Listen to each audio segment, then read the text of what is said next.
मसक अली के सफर पर स्वागत है आपका। मैं हूं आपके साथ नफीसा खान। दोस्तों, रोज हम कई तरह की बातें करते हैं, पर आज हमने सोचा कि क्यों ना हम बात करें मोहब्बत की, एक लव स्टोरी की। जी हाँ, ये बात है 20वीं सदी के दूसरे दशक की, जब तवाइफे महफिलों में अपनी गायकी और नाजो अदा से न जाने कितनों का दिल लूटा करती थी। इसी महफिल से एक ऐसी लव स्टोरी, प्रेम कहानी निकली जो आज भी पटना में मिसाल के तौर पर कही जाती है। बात करीब 100 साल पुरानी है। ये प्रेम कथा पटना की खूबसूरत और मशहूर तवायफ तन्नो बाई और वैष्णव मंदिर के पुजारी की है। जी हाँ, तब पटना में भी तवायफों की महफिलें आम थीं। पटना में एक तवायफ तन्नो बाई को एक पुजारी से प्यार हो गया।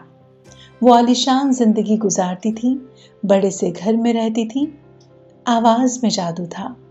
पर उनका दिल वैष्णव मंदिर के एक पुजारी पर ऐसा आया कि अफसाना ही बन गया। एक मशहूर मैगजीन में पटना के इतिहासकार और लेखक अरुण सिंह ने इस पर विस्तार से लिखा है। इसमें बताया गया है कि तब किस तरह से तवाइफे जब किसी से प्यार करती थीं तो उन पर अपना सब कुछ कुर्बान कर देती थीं। मसलन एक तवायफ साबरा ने प्रेमी के बिजनेस को बचाने के लिए अपनी सारी संपत्ति बेच दी थी। बीछुट्टन ने अपने युवा प्रेमी को पढ़ाया, लिखाया और जाना माना वकील तक बना दिया, फिर उसकी शादी भी कराई। ऐसी कुछ मिसालें उस जमाने में हुआ करती थी। खैर, बात करते हैं तवायफ तन्नुबाई और पुजारी धरीक्षण तिवारी की प्रेम कहानी की। 1920 के आसपास पटना के चौक के आसपास सड़कों के दोनों किनारों पर तवायफों के कोठे हुआ करते थे। इसी इलाके की एक तवायफ तन्नो बाई को मुजरे की रानी कहा जाता था। वो बहुत ज्यादा खूबसूरत थी, अमीरों और रईसों की महफिलों की जान थी। वो ना ही सिर्फ काफी ज्यादा ज़हीन थी, बल्कि उनका स्वभाव भी काफी ज्यादा सौम्य था और अपने नृत्य से वो किसी का भी मन मोह लेती थी। गायन की कच्ची और पक्की दोनों विधाओं में उनको महारत हासिल थी। वो इतनी फेमस थी कि लोग दूर दूर से उनके कोठे पे आते थे और उनका कोठा अंदर से गजब की खूबसूरती से सजा हुआ था। झूमरों और फारसी कालीनों से वो बहुत ज्यादा खूबसूरत लगा करता था। चौक की कचौड़ी गली में एक छोटा सा वैष्णव मंदिर था, जिसके पुजारी धरीक्षण तिवारी इलाके में बहुत प्रतिष्ठित थे। शहर के अमीर और शक्तिशाली लोग उन्हें पूजा पाठ के लिए घर पर बुलाते थे। गोरे और सुगठित काया वाले, भागलपुरी टसर कुर्ता और सादी सफेद धोती में रहने वाले, कंधे पर चमकीले रंग का तौलिया, बहुत कर्मकांडी, छुआछूत मानने वाले, संगीत के जबरदस्त प्रेमी, आवाज बहुत अच्छी थी और वो रागों के जानकार भी थे। एक बार की बात है, धरीक्षण तिवारी दीवान मोहल्ले की एक रईस की शादी में शामिल हुए। वहीं पहली बार उन्होंने तन्नो बाई को गाते हुए देखा और उन्हें देखते ही वो मंत्रमुग्ध हो गए, सुध बुध खो बैठे, गानों के जादू में खो गए। वैसे उन्हें मालूम था कि वो पुजारी हैं, ब्राह्मण हैं, सामने एक तवायफ गा रही है। तिवारी जी लाख चाहने के बावजूद सिर हिलाकर तारीफ करने से खुद को रोक नहीं पाए। तारीफ सुनते ही तन्नुबाई ने अपने इस मुरीद की तरफ देखा, उसकी ओर मुखातिब हुई, रात भर गाती रहीं और तिवारी जी मंत्रमुग्ध होते सुनते चले गए, सिर हिलाते रहे और मुंह से एक शब्द नहीं बोला। इस दिन के बाद धरीक्षण तिवारी की जिंदगी में सब कुछ बदल गया। उसे हर उस मुजरे के बारे में पता होता जहां तन्नो बाई गाने वाली होती। बिना चूके वो वहां पहुंचते। तन्नो उन्हें पहचानने लगी थी। तिवारी जी को देखकर उसका हौसला और भी बढ़ जाता। शालीनता से पुजारी जी को वो सलाम करती, सबसे आगे बैठाती। तिवारी जी को तब ऐसा लगता कि मानो वो उन्हीं के लिए गा रही हों। आंखों ही आंखों में वो एक दूसरे से बात करते और एक दूसरे को दाद देते रहते। बस दोनों तरफ से सलाम, अभिवादन और तारीफ में सिर हिलाने से ज्यादा कुछ भी नहीं था। दोनों इज्जत के खास दायरे में रहते थे। करीब 20 से 25 मुजरे के बाद तन्नू ने पुजारी को पान देने की हिम्मत की।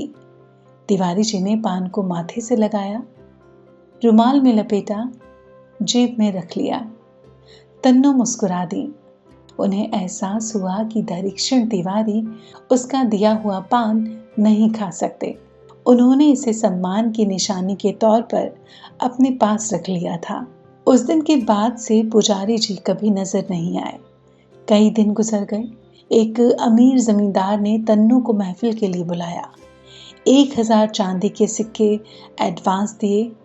तन्नू पहुंची भी। नजरें तिवारी जी को ढूंढ रही थीं। वो कहीं नहीं मिले।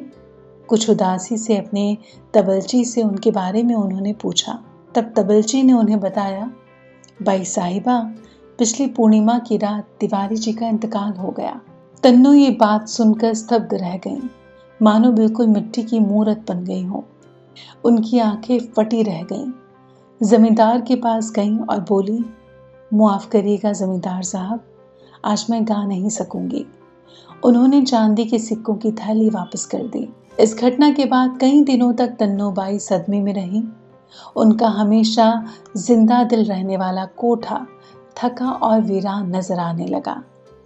तन्नूबाई के वंशज तबलची माता दीन लोगों को बताते थे कैसे वो अपना पूरा दिन अपनी निजी कोठरी में बहुत उदासी के साथ बिताती थीं।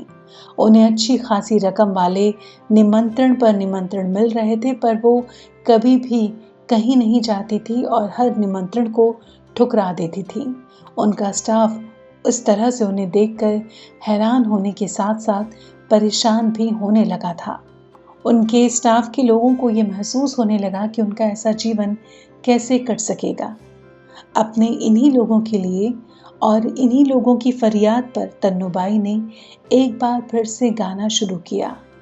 महफिल फिर से रोशन होने लगी, पर तन्नू का चेहरा एक अजीब सी वीरानी से भर चुका था। आंखों में दुख और आवाज में दर्द था। तन्नूबाई कुछ सालों तक गाती रहीं और एक दिन सब कुछ बंद कर दिया। सारा वक्त पूजा में गुजारने लगी। 50 साल की उम्र के आसपास उनका भी इंतकाल हो गया। उन्हें पटना सिटी में कच्ची दरगाह के पास दफनाया गया था। उनकी कोई औलाद नहीं थी, लिहाजा उनकी सारी संपत्ति अनाथालय और मदरसे को दे दी गई। धरीक्षण तिवारी की मृत्यु के कुछ महीनों बाद उनकी पत्नी को उनके रुमाल में एक सूखा हुआ पान अच्छी तरह से मोड़ कर रखा हुआ मिला। वो हैरान रह गईं, क्योंकि तिवारी जी कभी भी पान खाते ही नहीं थे। ये सूखा हुआ पान उनकी विधवा के लिए हमेशा रहस्य बना रहा। तो आज हमने जाना एक ऐसी अमर प्रेम कहानी के बारे में जो नहीं मिलकर भी मिल गई। और ये एक ऐसी प्रेम कहानी थी जो आजकल बहुत कम सुनने को मिलती है और शायद इसी वजह से ये अमर भी हो गई।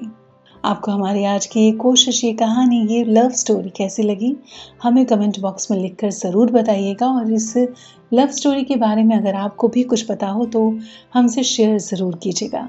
इसी के साथ ही मसक अली के आज के सफ़र में बस इतना ही, लेकिन चलते चलते याद दिला दें कि अगर आज का ये वीडियो आपको पसंद आया हो तो इसे लाइक और शेयर ज़रूर कीजिएगा। शुक्रिया।